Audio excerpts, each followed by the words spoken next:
안녕하세요. 올로바드 NFL 김민준, 유지경입니다. 네, 저희가 5주차 리뷰 이제 준비를 해서 돌아왔습니다. 곧바로 시작을 해보도록 하죠. 일단 Thursday Night Football이었던 램스와 시애틀 시옥스의 경기 얘기를 해보도록 하겠습니다. LA 램스가 26대 17로 승리를 가져갔는데 이 경기를 램스가 승리를 가져가긴 했습니다만 얻은 것보다 잃은 게 컸다라고 얘기를 해야 될 것 같고 그리고 시애틀 시옥스는 경기도 내줬는데 쿼터백까지 잃게 됐습니다. 사실 뭐 이날 램스가 승리하기는 했지만 시애틀이 이야기거리가 조금 더 많았던 경기였던 것 같아요. 그래서 시애틀 이야기부터 좀 해보면 저희가 뭐 지난 시즌부터 계속 이야기했던 이 철강왕, 그러니까 내구성 최강자 이 러셀 윌슨이 커리어 첫 결장을 하게 됐다는 좀 소식이 이제 전해져서 이제 많은 시애틀 팬들의 좀 안타까움을 자아내고 있습니다. 러셀 윌슨 선수가 갖고 있던 게 이제 연속 출장 경기 기록이잖아요. 근데 이 기록이 중단이 되게 됐고 어쨌든 이제 지금 러셀 윌슨 선수가 수술을 하게 되면서 약 6주에서 한 8주 정도 결장을 할 것이다라고 이제 예정이 돼 있는데 지금 시애틀로서는 청천벽력 같은 소식입니다. 그러니까 지금 3쿼터에 이제 패스를 던지는 과정에서 이 러셀 윌슨의 오른쪽 중지가 그 램스의 에런 도날드의 팔과 좀 부딪히면서 이게 좀 부상으로 이어졌다 그래요. 그래서 이제 말씀해주신 대로 좀 수술이 필요한 상황이고 윌슨이 이제 데뷔 첫 경기부터 149경기를 전 경기 선발 출전을 했습니다. 이제 그만큼 뭐 항상 탄탄한 모습을 보여줬고 뭐 경미한 부상이 있었던 순간에도 이제 그것을 좀 참고 이겨내고 이제 곧바로 다음 경기 나섰던 것이 이제 윌슨이었는데 이번 부상은 좀 장기간 결장이 불가피해 보여요. 그래서 지금 1970년대 이후가 이제 현대 풋볼이라고 할 수 있는데 여기서 쿼터백으로는 페이튼 매닝이 208경기 연속 출장했던 기록이 있다 그래요. 그래서 윌슨이 그 기록을 한번 도전을 해봤는데 여기서 좀 안타깝게 기록이 좀 마감이 될 것 같습니다. 현역 중엔 최장 기록이었죠. 그랬던 기록이 이제 마감이 되게 됐고 어쨌든 이제 러셀 윌슨이 빠지면서 이제는 무한도전에 이제 홍철 없는 홍철 팀이 있었잖아요. 그러면서 이제 윌슨 없는 윌슨 팀이 되게 된 시애틀 시옥스가 되겠습니다. 시즌 출발도 좋지 않았었는데 주전 쿼터백 러셀 윌슨까지 잃게 됐다. 이거는 시애틀에게는 지금 1패한 것보다 더 큰 어떤 손실입니다. 그래서 이날 이제 4쿼터의 모습을 드러냈던 지노 스미스라는 선수가 있었는데 이 선수에 대해서 좀 소개를 드리고 싶어요. 사실 지노 스미스는 2013 시즌 드래프트 2라운드 전체 39번으로 제츠에 입단을 해서 첫 해부터 바로 주전 기회를 받았어요. 그래서 13년, 14년 이렇게 두 시즌 동안 제츠의 주전 쿼터백으로 활약을 했던 선수인데 2년 합계 기록이 25개의 터치다운에 34개의 인터셉션이거든요. 그러니까 뭐 저희가 윈스턴에 대한 뭐 비판을 많이 했지만 그래도 윈스턴은 1대1 비율은 넘겨줬다. 근데 이 지노 스미스는 사실 지금 그것도 되지 않았던 선수였고 뭐 그러다 보니까 팀 성적도 좋을 수가 없었죠. 그래서 11승 19패를 한 끝에 이제 제츠에서 주전 자리를 잃었고 그 후에 뭐 자이언츠나 차저스, 이제 시옥스 등을 뭐 전전하면서 이 백업 쿼터백을 하는 이제 전임의 선수가 됐습니다. 근데 사실 뭐 커리어를 놓고 보면 뭐 좋은 선수는 아니지만 그래도 이 선수가 한번 빛났던 순간이 있었다면 14시즌 17주차 돌핀스와의 경기였어요. 이날 358야드에 3개 터치다운을 기록하면서 그 14시즌 모든 경기에 나섰던 모든 쿼터백들 중에 유일하게 패서 레이팅 158.3점 만점을 기록했던 것이 이 지노 스미스거든요. 그러니까 어떤 누적 기록으로는 분명히 안 좋지만 또 경우에 따라서는 이렇게 미치는 날은 이 정도로 해줄 수 있는 선수다. 또 그런 말씀을 드리겠습니다. 뭐 어쨌든 이런 커리어를 갖고 있는 지노 스미스 선수가 러셀 윌슨 선수를 대신해서 들어오게 됐는데 일단 들어와서 보여준 모습은 나쁘진 않았습니다. 그러니까 정말 한편에 좀 드라마가 써지나 싶었어요. 그러니까 7대 16으로 뒤지던 4쿼터에 들어와서 첫 공을 잡은 지점이 자기 진영 2야드였거든요.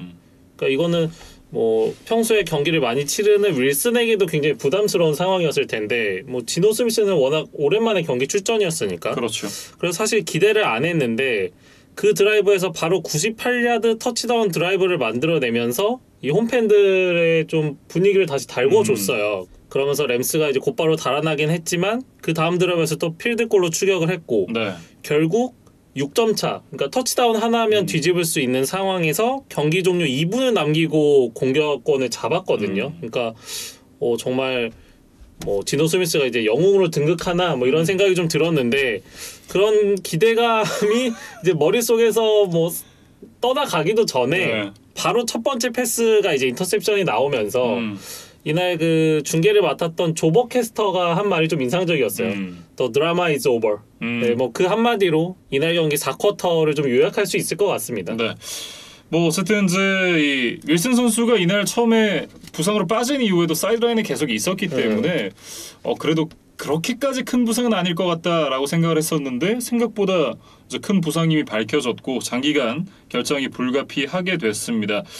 어쨌든 지금 이 선수가 없다는 것, 뭐 시애틀 시옥스는 저희가 러셀 윌슨이 있는 한 늘 강팀이다라고 여러 번 말씀을 드려왔을 만큼 러셀 윌슨이 있는 것과 없는 것이 굉장히 좀 크게 차이가 나는 팀이거든요. 그러니까 윌슨의 커리어 초반으로 돌아가 보면 그때는 이제 리전 오브 붐이라는 컨셉의 이제 강력한 수비가 있었고 이제 윌슨이 그것을 좀 등에 업고 뭐 우승도 차지하고 뭐 슈퍼볼 한 번 더 갔었죠. 이제 그랬던 팀이 이제 시애틀인데 지금은 이제 그 수비가 많이 약해졌기 때문에 그렇죠. 윌슨이 뭐 팀에서 가장 중요한 역할을 차지하는 선수잖아요. 근데 이제 그런 선수가 빠졌다는 건 이제 분명히 시애틀에게는 큰 손실이고 그래도 이제 윌슨이 참 프랜차이즈 쿼터백의 어떤 책임감을 가지고 있다는 게 뭐 사실 좀 낙담할 수도 있고 좀 우울해서 좀 집에서 쉴 수도 있는데 곧바로 이제 훈련장에 복귀를 해서 이제 다치지 않은 한 손으로 뭐 간단한 훈련을 또 소화하기도 하고 그다음에 이제 다음 경기부터 당분간 좀 주선으로 나서야 되는 이 지노 스미스를 위한 뭐 멘토 어떤 조언자 역할을 뭐 충분히 해주고 있다고 하더라고요. 네.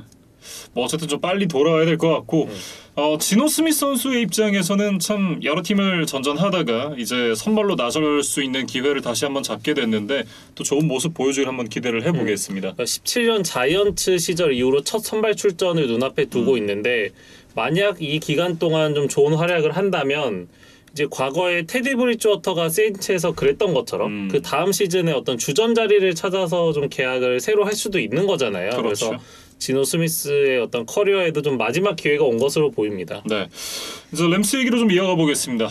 앞서 이제 램스도 이기긴 했지만 뭐 이런 것이 좀 컸다라고 얘기를 해야 될 것 같은데 지금 이제 러셀 윌슨만큼의 부상은 아니지만 스태포드 선수 역시도 부상을 입었습니다. 손가락 부상을 입기는 했는데 이제 윌슨보다는 좀 정도가 약했던 것 같아요. 그래서 그것을 좀 참고 뭐 끝까지 경기를 치렀다고 하는데 네. 스태포드 시즌 초반에도 비슷한 일이 한번 있었거든요. 그러니까 지금 이런 것들이 좀 누적되다 보면 결국엔 좀 이탈을 할 우려가 네. 있다. 그래서 램스도 스태포드에 대한 좀 관리에 좀 만전을 기해야 될 것 같고 그 밖에도 이제 사실 시즌을 앞두고 많은 세컨더리 선수들이 나갔던 램스인데 그렇죠. 그나마 지금 남아있던 데리우스 윌리엄스마저 이날 경기가 끝나고 나서 IR 리스트에 올라갔거든요. 그래서 지금 뎁스 차트를 보면 4라운드에 뽑은 신인 로버트 로첼이 주전으로 나설 것으로 보이는데 좀 걱정이 되는 것이 사실입니다. 예. 뭐 그러면서 이제 이 시애틀에서 방출된 트레이 플라워스가 뭐 영입이 될 가능성도 있다 이런 얘기들이 나오고 있는데 이런 선수들은 영입을 하면 안 됩니다.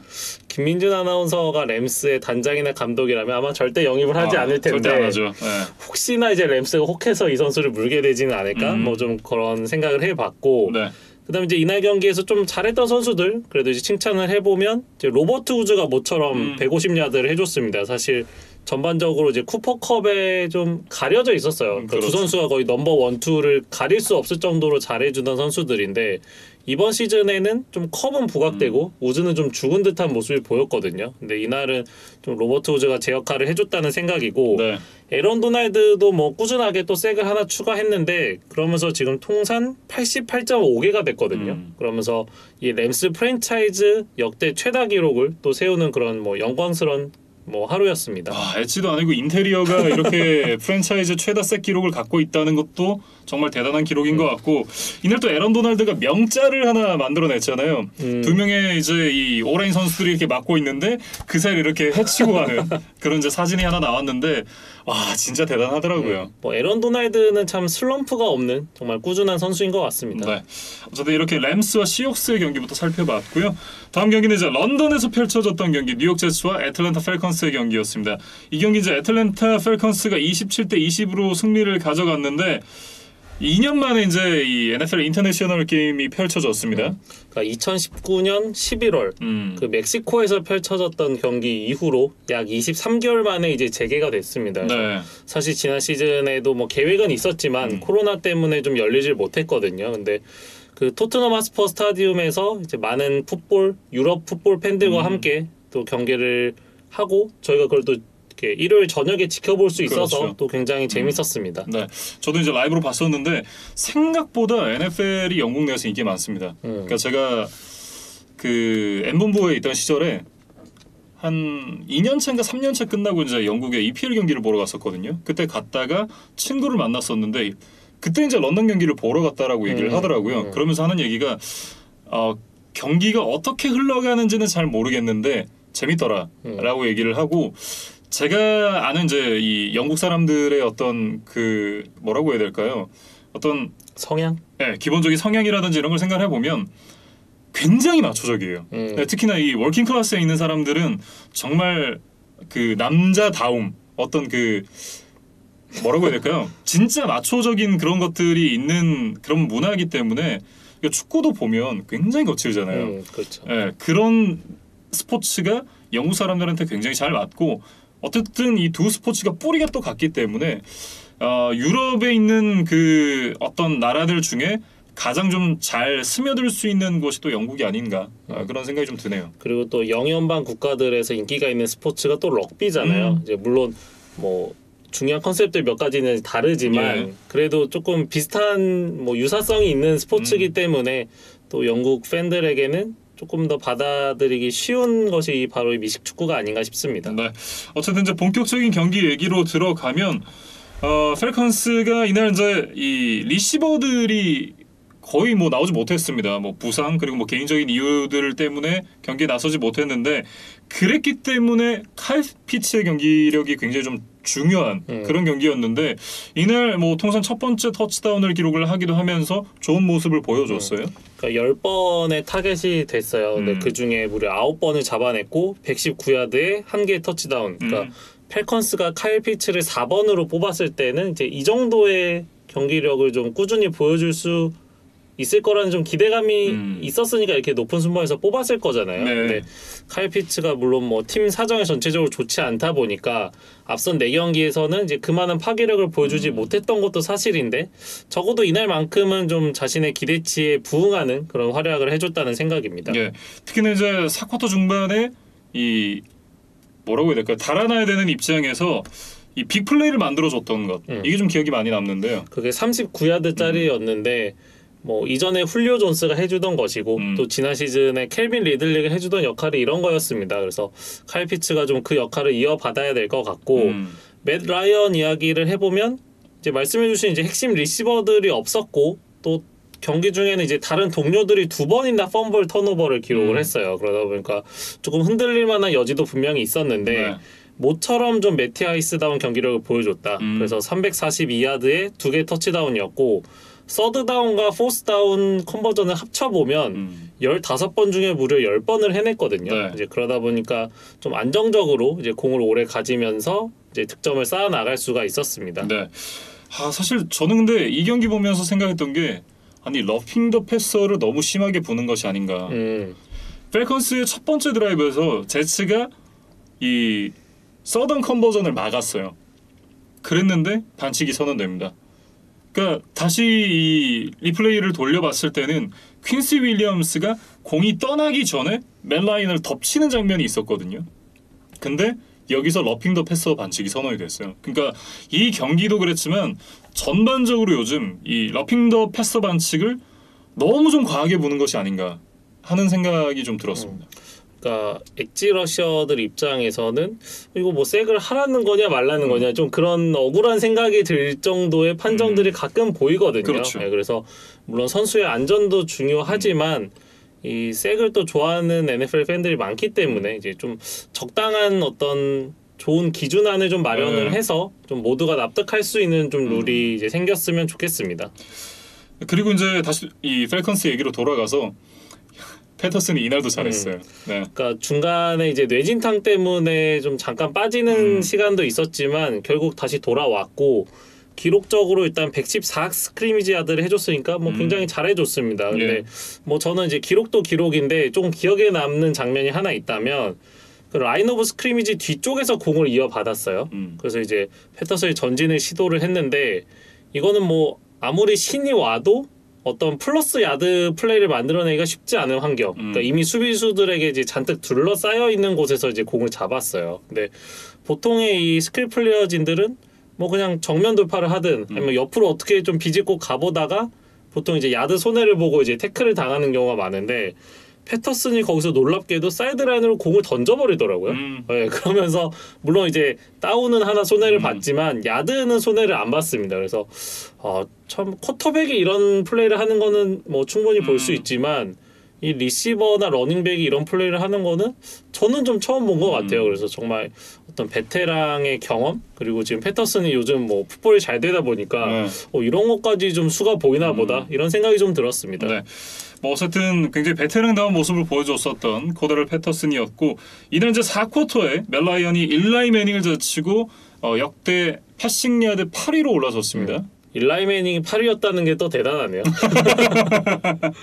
아마 이 기록들은 이제 이 NFL의 어떤 분위기가 점점 더 이 패스 헤비 스킴으로 바뀌어가고 있고 그리고 경기가 한 경기가 늘어났잖아요.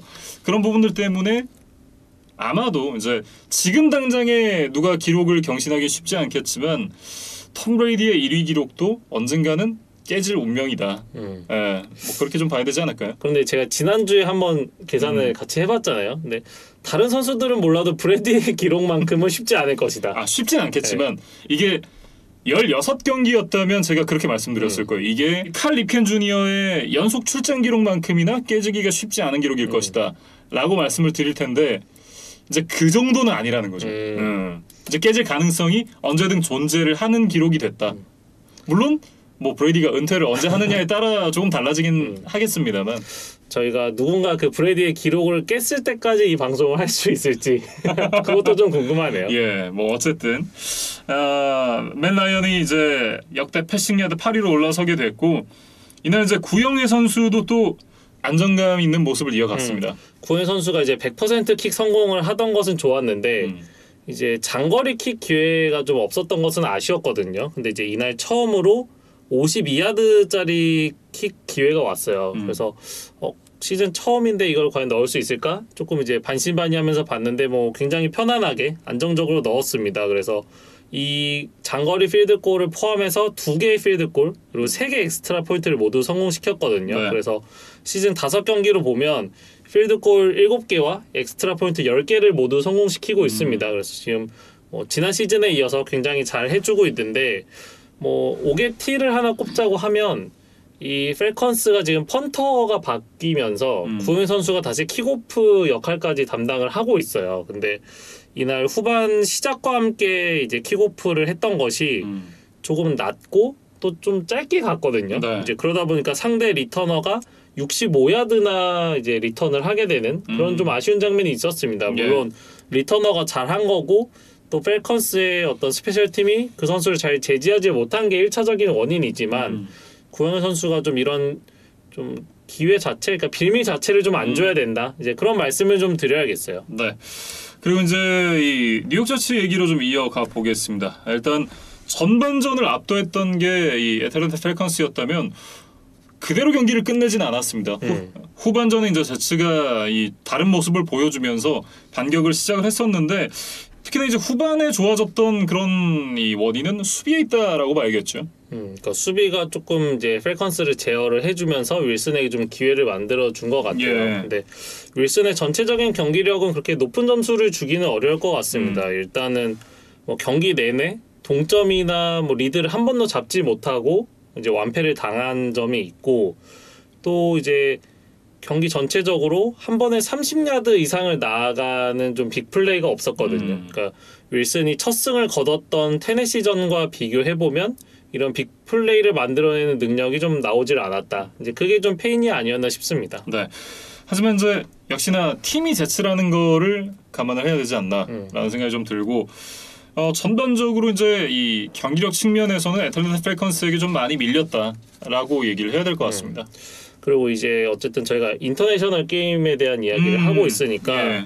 뭐 그 다음 해 뭐 인터내셔널 게임에 관한 좀 정보들이 있어서 좀 준비를 해봤는데 내년에는 그 독일에서 경기가 열릴 수도 있다고 해요. 예, 그래서 독일도 NFL 관심이 있나? 그리고 좀 궁금했는데 지난 그 칩스와 벅스의 슈퍼볼을 독일에서 220만 명 정도의 시청자가 지켜봤다고 합니다. 뭐 굉장히 높은 수치예요. 예. 근데 NFL도 이러한 데이터를 가지고 있을 거기 때문에 뭐 영국뿐만 아니라 이제 독일에서도 좀 성공 가능성이 있겠다 이렇게 좀 판단을 한 것 같아요. 네. 그리고 뭐 미식 축구 경기를 위해서 지금 독일에 구장을 새로 지을 수는 없으니까 결국은 이제 축구장을 이용을 해야 되는데 독일도 또 영국 못지않게 축구 열기가 뜨거운 곳이잖아요. 그렇죠. 그리고 또 뭐 뮌헨의 알리안츠 아레나나 뭐 이런 또 시설 좋은 축구장을 많이 보유한 뭐 그런 나라가 또 독일이에요. 그래서 뭐 충분히 NFL 경기가 내년에는 독일에서 열릴 수 있을 것 같습니다. 네.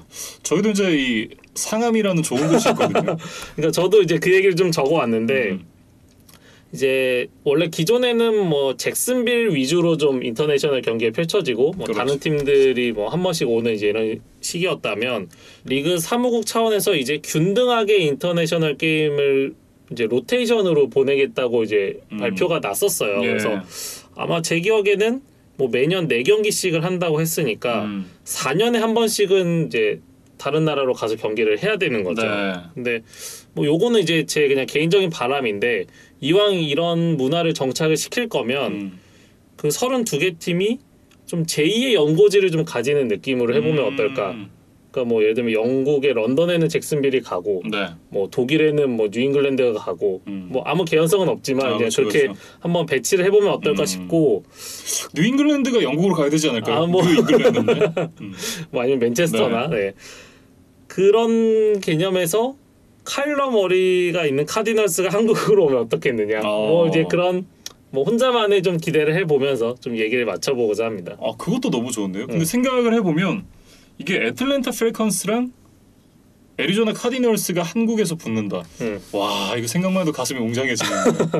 뭐 상암에 몇 명이나 오실지는 제가 좀 장담하기는 어렵지만 뭐 저희 둘은 있을 네, 겁니다. 뭐 저희는 아마 뭐 어떤 수술을 써서라도 보러 가지 않을까 싶습니다. 뭐 어쨌든 이제 런던 경기에 대해서 얘기를 해봤고 이날 이제 하프타임 때 H라는 이제 이 래퍼가 와가지고 공연했었거든요. 네, 아마 이제 힙합 좋아하시는 분들은 한 번쯤 들어보셨을 텐데 혹시나 뭐 처음 들어보셨으면 뭐 스트레이트 라임즈나 뭐 테이스트, 레인 이런 노래도 한번 들어보시면 좋을 것 같다라는 말씀을 드리고 싶었습니다. 저희가 이제 NFL 방송이긴 하지만 김미준 아나운서가 또 뭐 사회나 문화 여러 곳에 또 관심이 많으시기 때문에 가끔 저희가 또 이런 소개를 해드릴 수 있는 것 같아요. 네, 사실 이제 이 래퍼를 제 동기인 이정우 아나운서가 이제 얘기를 해줬었거든요. 예, 그 소개를 받아서 저도 들어봤었는데 되게 신선하고 좋더라고요. 그 이후로 이제 찾아 듣고 있는데 저는 개인적으로 굉장히 반가웠습니다. 뭐 저도 한번 좀 오늘 방송을 계기로 한번 찾아서 들어보겠습니다. 네, 이렇게 이제 런던 경기 살펴봤고요. 다음 살펴볼 경기는 이제 마이애미와 템파베이 경기입니다. 45대 17로 템파베이가 승리를 가져갔습니다. 뭐 톰 브레이디가 찢었다라고 얘기를 해야겠죠. 그러니까 이날 경기의 어떤 뭐랄까요 핵심 인물은 저는 이제 톰 브레이디와 브라이언 플로레스라고 좀 생각을 했었어요. 그러니까 플로레스가 이제 패트리어츠에서 오랜 시간 스카우트와 이제 수비 쪽에 뭐 코칭 스태프를 겪었기 때문에 일단 두 사람이 또 아는 사이기도 하고 그 다음에 이제 플로레스가 마이애미 감독으로 부임했던 첫 해인 19시즌 17주 차에 그때가 이제 브레이디의 패츠 마지막 시즌이잖아요. 그렇죠. 그러니까 정규리그 마지막 경기였죠. 그래서 거기서 이제 두 사람이 처음으로 만났는데 맞아요. 그때 지고 와일드카드로 떨어졌잖아요. 결국 와일드카드에서 테네시한테도 지면서 뭐 브레이디가 이제 패츠 뭐 20년 왕조 역사에 뭐 엄청난 업적들을 많이 세우기는 했지만 그래도 이제 마침표를 찍는 순간은 분명히 좀 찜찜하고 아쉬웠던 게 사실이었단 말이에요. 맞아요. 그러니까 마지막을 그렇게 뭐 기쁜 마음으로 떠나질 못했으니까. 근데 이제 그런 좀 찜찜함을 남긴 게 결국 이 브라이언 플로레스였다. 네. 그래서 이 두 사람이 20시즌에는 이제 만나질 않았고 21시즌에 이제 처음 다시 만나게 됐는데 그래서 저는 이 경기 결과가 좀 궁금했어요. 근데 브래디가 뭐 이거를 의식하고 있었는지는 모르겠습니다. 근데 뭐 정말 말씀해 주신 대로 찢었어요. 네. 그야말로 찢어 나왔습니다. 41개 패스를 던져서 30개를 성공을 시켰고 411야드 5개의 터치다운을 기록을 했습니다. 이날 이제 더더욱 좋았던 것이 턴오버가 하나도 없었어요. 그러면서 이제 마지막 드라이브는 백업 쿼터백에게 맡기고 이제 뭐 퇴근을 했습니다. 네. 네, 그래서 뭐 고트로서 톰 브레이디가 뭐 워낙 많은 기록을 세웠지만 400 플러스 패싱 야드와 5개의 터치다운 패스를 한 경기에 기록한 것은 또 처음이었다 그래요. 그러니까 뭐 브레이디도 아직 세우지 못한 기록들이 이제 여전히 또 있다는 생각이네요. 네. 뭐 어쨌든 브레이디는 앞으로 한 5년은 거뜬히 해먹을 것 같다라는 생각이 여전히 들었습니다. 사실 브레이디가 4주차 이제 램스에게 패할 때 그렇게 썩 경기력이 좋지 않았잖아요. 그래서 그 경기 리뷰 댓글에 어떤 시청자분이 그런 질문을 해주셨어요. 브레이디의 에이징 커브가 드디어 온 걸까요? 아, 네, 그런 질문이 있었는데 사실 그에 대한 답을 저희가 드릴 필요가 없을 것 같습니다. 네, 혹시 이 경기를 안 보셨다면 네. 이 경기를 한번 보시면 뭐 시청자분의 질문에 좀 좋은 대답이 될 것 같아요. 그리고 이제 패츠 말년에 이 브레이디가 에이징 커브가 온 것이 아니냐라는 얘기들이 많았었는데 그때도 제가 주구장창 말씀드렸잖아요. 이게 이 브레이디의 문제가 아니라 이 서포팅 캐스트가 구린 거다. 어쩔 수가 없다. 그런 말씀을 계속해서 드렸던 기억이 나는데 브레이디의 에이징 커브는 아직 오지 않았습니다. 그리고 한 5년 동안도 안 올 것 같아요. 네. 그러니까 사실 이제 크롱크가 지금 장기 부상을 당하면서 빠져 있었는데 이날은 뭐 안토니오 브라운이 124야드 2개 터치다운, 마이크 에반스가 113야드 2개 터치다운으로 뭐 크롱크의 어떤 뭐 레드존에서의 어떤 뭐 존재감 그런 거마저 이제 다 뭐 상쇄를 해줬습니다. 그러면서 뭐 템파베이가 압승을 거뒀고 이제 안토니오 브라운이 또 이제 의미 있는 기록들을 많이 세웠어요. 그러니까 NFL 역대 최장 기록인 141 연속 경기 캐치 기록. 네. 이거를 이제 계속해서 늘려나가고 있고 커리어 143경기 만에 12,000야드를 돌파했거든요. 그래서 150경기 만에 12,000야드를 넘어선 것이 훌리오 존스, 제리 라이스, 토리 홀트, 안드레 존슨에 이어서 역대 5번째 기록입니다. 뭐 이 정도면 이제 악마의 재능이 아니라 그냥 악마다라고 얘기를 해야 될 것 같은데 그러니까 안토니오 브라운이 오프필드 이슈가 꾸준히 있던 선수였잖아요. 네. 그러면서 풋볼을 떠나 있었던 기간도 있었지만 필드 안에서는 참 누구보다 꾸준하다. 이게 좀 어떻게 보면 좀 아이러니한 기록이에요. 그렇게 생각을 하면 오프필드에서도 꾸준하고 필드 내에서도 꾸준한 거 아닌가요? 그러니까 이제 결장한 기간들이 있으니까 이런 연속 경기 기록을 브라운이 가지고 있을 거다. 이게 좀 연상이 잘 안 되잖아요. 맞아요. 근데 141경기 연속 캐치 기록을 했다는 기록을 보니까 저도 좀 놀랐습니다. 예. 뭐 말씀해 주셨던 대로 실력은 의심의 여지가 없죠. 그리고 이제 수비 쪽을 좀 봐야 되는데 글쎄요. 이제 계속해서 수비 선수들이 하나둘씩 나가 떨어지면서 지난 시즌 이제 슈퍼볼을 따냈던 그 멤버들이 하나둘씩 없어져 가고 있어요. 그러니까 조금 뭐 후유증을 겪고 있다고 봐야 될까요? 그러니까 앞선의 어떤 강력한 러싱 디펜스는 좀 유지가 되고 있는데 특히 세컨더리 쪽의 이탈이 좀 연쇄적으로 일어나고 있거든요. 그래서 이미 코너백 션 머피 번팅, 칼튼 데이비스가 빠져 있었고 이번 경기에서 이제 세이프티 앙투안 윈필드 주니어까지 또 빠졌거든요. 그러면서 좀 세컨더리 쪽이 좀 초토화가 됐습니다. 그래서 사실 이번 경기에서는 뭐 지금 돌핀스가 자코비 브리셋으로 맞섰던 경기이기 때문에 뭐 자말딘이나 뭐 리처드 셔먼 정도로도 뭐 충분했어요. 근데 뭐 시즌을 끌어가고 또 이제 슈퍼볼 우승에 또 다시 한번 도전하기에는 이 세컨더리 선수들의 복귀가 없으면 쉽지 않을 거다. 이제 그 얘기는 좀 드리겠습니다. 네. 사실 이제 지난 시즌 굉장히 좋은 모습을 보여줬던 마이애미 돌핀스인데 일단 시즌 초반에 출발이 좋지가 않고 거기다가 이제 저희가 이 지난주에도 말씀을 드렸습니다만 투아 텅거바일러 선수가 부상으로 빠져 있으면서 글쎄요 이도저도 좀 되지 않는 모습의 이 마이애미 돌핀스인데 그런 모습이 이번 주에도 이어졌습니다.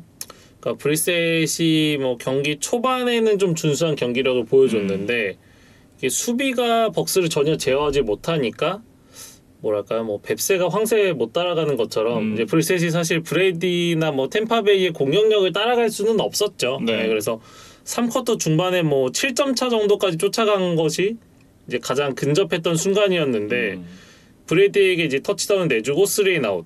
그다음에 마이클 에반스에게 또 다시 터치다운을 허용하고 그다음에 마이애미 인터셉션. 이러면서 이제 뭐 3포지션 이상으로 벌어지다 보니까 4쿼터는 사실상 좀 가비지 타임으로 흘러갔던 것 같습니다. 네. 그러고 보니 이 한때 주전 쿼터백과 백업 쿼터백의 맞대결이기도 하네요. 예. 뭐 사실 두 선수는 뭐 확실한 클래스 차이가 있다고 봐야겠죠. 예, 그래서 뭐 돌핀스는 가뜩이나 좀 공격이 잘 안 풀리는데 넘버원 리시버 다반테 파커까지 빠졌어요. 이제 그런 좀 어려움이 또 있었고 이 마이애미의 어떤 전반적인 상황을 좀 살펴보면 사실 과감한 탱킹 그리고 이제 빌 오브라이언을 잘 등쳐 먹으면서 굉장히 많은 이제 알짜 드래프트 픽들을 뭐 긁어 모았잖아요. 그렇죠. 네, 그러면서 뭐 투아도 뽑고 뭐 여러 1라운드 선수들을 지금 보강했는데 우리가 생각한 것보다 생각보다 빨리 좀 팀이 완성된 것처럼 보였어요. 그게 바로 지난 시즌이었죠. 네, 물론 투아가 조금 아쉬웠지만 그거를 제외하면 어느 정도 팀 구성이 완료된 것처럼 보였기 때문에 네. 투아가 적응을 한 올 시즌은 더 좋아지지 않겠느냐라는 이제 생각으로 이제 시즌을 출발했는데 뭐 투아도 빠지고 지금 뭐 수비나 스페셜 팀도 전반적으로 좀 무너져 있기 때문에 지금 벌써 1승 4패입니다. 1주차에 안 만났으면 참 좋았을 텐데. 그죠? 네. 그래서 패치가 뭐 그런 것도 좀 운이 없었다는 생각이고 그래서 좀 꽃길을 걸을 것 같았던 돌핀스가 이번 시즌 좀 험난한 뭐 시즌 초반을 보내고 있다. 이렇게 좀 말씀을 드려야겠어요. 네. 일단 이제 다음 주 만날 상대가 다행이라고 해야 될까요? 잭슨빌 제규였습니다.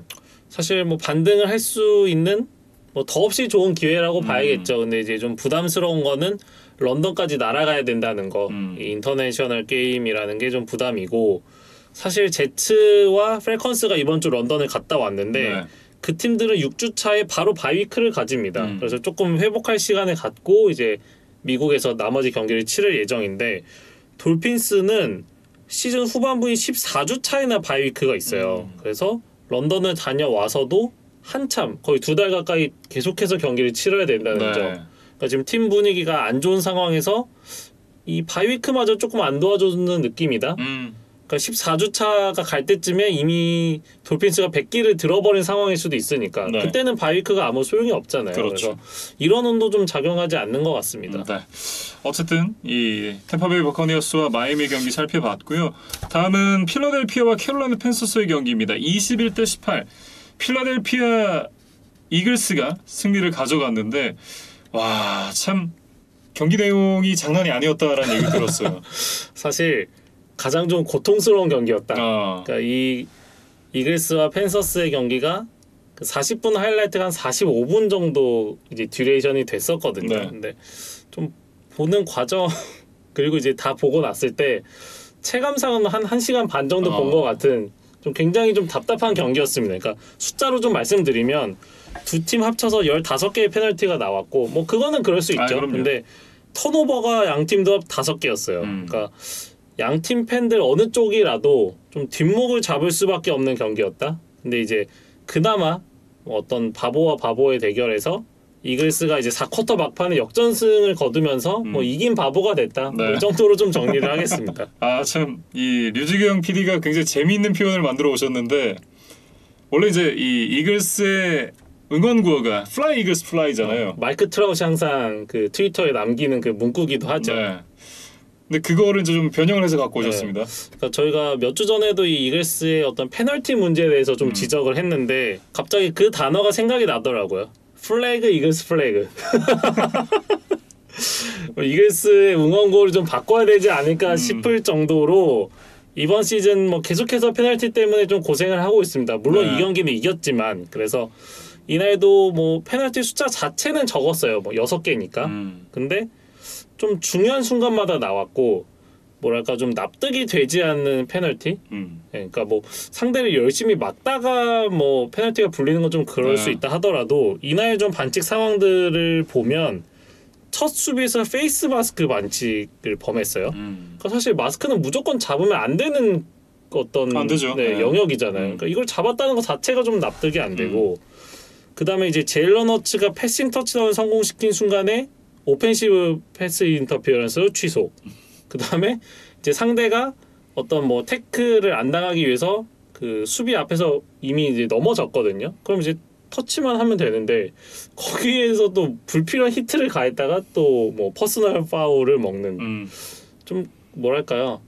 그러니까 못한 게 아니라 안 한 것 같은 그런 페널티들 좀 예, 어떤 디서플린의 문제가 좀 확실히 그렇죠. 보이는 페널티들이 좀 많았다. 그러면서 지금 이글스가 5경기 만에 50개의 페널티를 돌파했습니다. 그러니까 경기당 10개씩 했다라는 얘기인데 저희 팀이 아닌데도 한숨이 나오네요. 네. 그리고 이제 페널티는 아니지만 또 자기 진영 엔드존 부근에서 센터가 하이 스냅을 하면서 공이 엔드존으로 이제 굴러갔어요. 그러면서 뭐 상대가 이제 공을 잡았다면 바로 터치다운을 내주는 상황이었는데 허츠가 그래도 기지를 발휘해서 무슨 거의 팽이를 쳐내는 사람처럼 공을 이렇게 몇 번 해가지고 이제 엔드존 밖으로 버리더라고요. 그러면서 이제 세이프티로 싸게 막았다. 네, 근데 사실 뭐 그것도 이글스 팬들 입장에서는 그 보기 좋은 장면은 아니었습니다. 네, 그래서 사실은 4연패를 했어도 좀 이상하지 않은 경기였다. 좀 그렇게 말씀을 드려야겠어요. 네, 뭐 어쨌든 일단은 이제 경기는 승리로 가져갔던 이글스였고 이제 펜서스 얘기를 해봐야 될 것 같은데 맨롤 감독이 경기 이후에 샘 다놀드에 대한 아쉬움을 직접 드러냈어요. 맞아요. 그러니까 열린 리시버들이 있었고 그쪽으로 패스들이 연결되어 있어야 했다. 이렇게 얘기를 했거든요. 네. 그러니까 이거는 결국에는 쿼터백이 잘못했다는 그렇죠. 얘기죠. 그러니까 이거는 포지션이 특정이 되는 거잖아요, 너무. 그러니까 다놀드 이름만 언급이 되질 않았지. 그러면서 좀 그거에 대한 분명 아쉬움을 토로를 했고, 그러니까 이제 맥카프리 없이 강제로 이제 홀로서기를 하게 된 다놀드인데. 네. 좀 마치 제츠 시절로 좀 돌아간 것 같은 그런 경기력이었다. 근데 이거는 저는 뭐 다놀드를 탓하고 싶지는 않습니다. 그러니까 이제 펜서스는 분명히 건강한 맥카프리를 전제로 하고 이제 그때 이제 다놀드가 좀 보조적인 이제 게임 매니저 역할을 해줄 수 있을 것을 기대를 했는데 이거는 다놀드 입장에서는 좀 약간 사기를 당한 기분? 아, 그렇죠. 네. 분명히 건강한 맥카프리가 한 시즌 내내 있다고 해서 왔는데 지금 몇 주 만에 그 맥카프리를 좀 혹사시키다가 지금 부상으로 빠졌기 때문에 뭐 다놀드에게 이 모든 책임을 떠넘기는 기에는 조금 뭐 어폐가 있다. 네. 그런 생각이 듭니다. 그 맥카프리가 부상을 당하는 과정 자체도 저희가 시즌 초반 내내 맥카프리에 대한 의존도가 너무 높다, 너무 높다. 이 부분은 저희뿐만 아니라 현지 전문가들도 계속해서 얘기를 했던 부분이었거든요. 근데 그러다가 맥카프리 부상당했고 지금 맨롤 감독이 샘 다놀드에게 패스를 제대로 던졌어야 됐다라고 얘기는 했지만 사실 본인이 잘했어야 돼요. 그렇죠. 본인이 잘 이렇게 맥카프리를 아껴서 썼으면 부상 안 당했죠. 네.